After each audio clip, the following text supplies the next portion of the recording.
cel les estrelles ens miraven.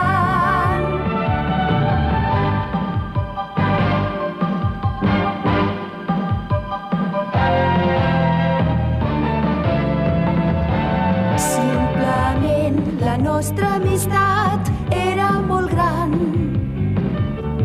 i parlàvem amb tranquil·litat i rèiem tant.